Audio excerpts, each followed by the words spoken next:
የሳምንቱን የዜና ክንውኖች ነው ይዘንላችሁ ቀርበናል። በኢትዮጵያ በጎልማሳ የዕድሜ ክልል ላይ ለሚገኙ የገዳማውያት እህቶች ስልጠና ተጀመረ።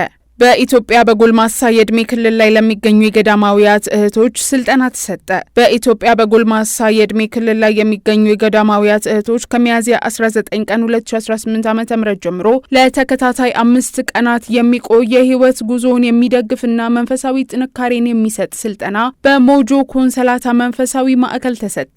ይህ ስልጠና የተዘጋጀው የምስራቅና መካከለኛው አፍሪካ ገዳማውያት ማህበር ከኢትዮጵያ ገዳማውያት ማህበር ጋር በመተባበር ሲሆን ከ18 በላይ ከሚሆኑ የተለያዩ የገዳማውያት ማህበራት የተውጣጡ ከ40 በላይ እህቶች ተሳትፈዋል። ለ5 ቀናት የቆየው ይህ ስልጠና በእድሜ አጋማሽ ላይ ለሚገኙ ገዳማውያት እህቶች መንፈሳዊ መታደስን፣ ጥልቅ ነጸብራቅንና ለጥሪያቸው ያላቸውን ቁርጠኝነትን ለማደስ ያለመ ነው።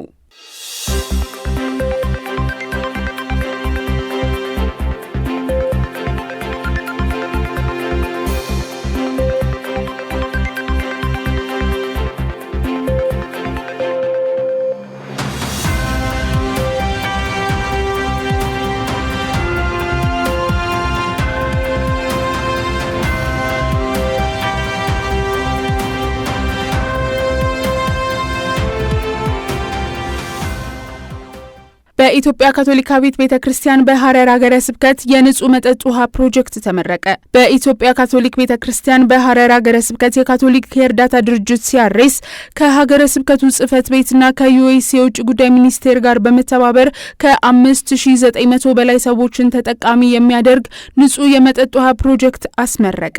ደህንነቱ የተጠበቀና በሙሉ የፀሐይ ኃይል የሚሰራ ውሃ ማቅረብ የሚችል የበርከሌ የንጹህ መጠጥ ውሃ ፕሮጀክት ሚያዝያ 19 ቀን 2018 ዓ.ም ማስመረቅ ችሏል።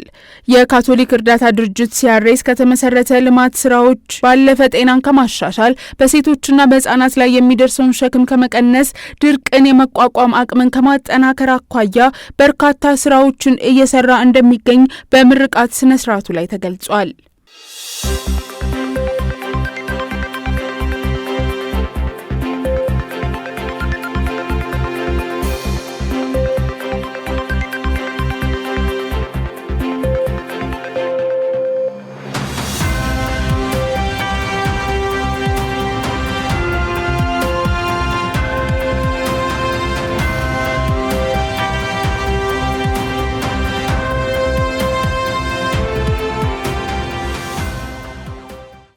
በላውዲያቶ ሲ ሰነድ ዙሪያ ውይይት ተደረገ። ሚያዝያ 17 ቀን 2018 ዓ.ም በአዲስ አበባ ሀገረ ስብከት በርዕሰ ሊቃነ ጳጳሳት ፍራንቺስኮስ ላውዲያቶ ሲ ውዳሴ ላንተ በሚለው የስነ ፍጥረት ጥበቃ ሰነድ ዙሪያ ውይይት ተደረገ። ውይይቱ ውዳሴ ላንተ በሚለው ሰነድ ላይ በመመስረት የተጻፈው 10ቱ አረንጓዴ ትእዛዛት መጽሐፍ በመመርኮዝ የተካሄደ ነው።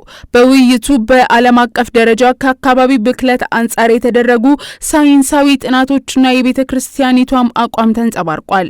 በውይይቱ አቶ ሰለሞን ደጀኔ ስነ ምህዳራዊ ዜግነትን ስለማስተማርና ክቡር አባ ቡርቃ በጋራ ቤታችን በአዲስ መንገድ መኖር መማር በሚሉት ርዕሰ ጉዳዮች ላይ ገለጻ አድርገዋል።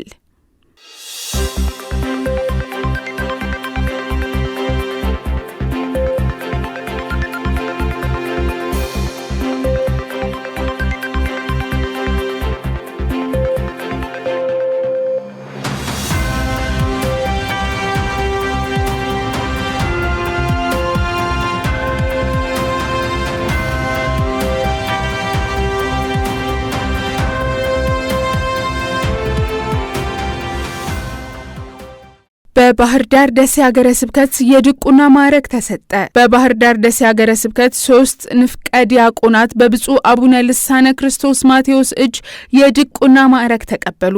የድቁና ማዕረግ ከብፁዕነታቸው እጅ የተቀበሉት ንፍቀ ዲያቆናት ስጦታው ዮሐንስ፣ ማርቆስ ኃይለማርያምና ራእይ ሳሙኤል ናቸው።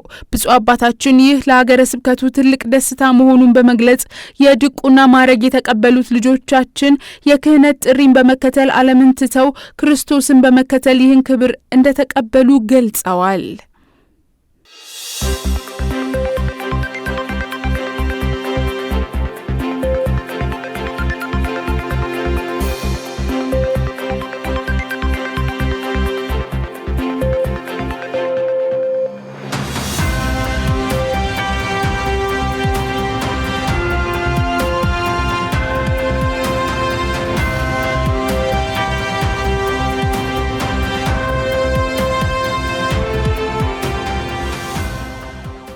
በቀበና ኪዳነ ምህረት ቁምስና የቤተሰብ ቀን በታላቅ መንፈሳዊነት ተከበረ። በኢትዮጵያ ካቶሊካዊት ቤተክርስቲያን የአዲስ አበባ ሀገረ ስብከት በቀበና ኪዳነ ምህረት ቁምስና ሚያዝያ 18 ቀን 2018 ዓ.ም ልዩ የቤተሰብ ቀን በድምቀት ተከበረ። ዝግጅቱ ካቶሊካውያን ቤተሰቦች የጋብቻ ቃል ኪዳናቸውን እንዲያድሱና በመካከላቸው ያለውን መንፈሳዊ ትስስር ይበልጥ እንዲያጠናክሩ ያለመ ነበር። በቀበና ኪዳነ ምህረት ቁምስና በተዘጋጀው የቤተሰብ ቀን የቁምስናው ቆሞስ ክቡር አባ ጸጋይ ጴጥሮስ መስዋዕተ ቅዳሴውን በማሳረግ ቃለ እግዚአብሔርም አሰምተዋል።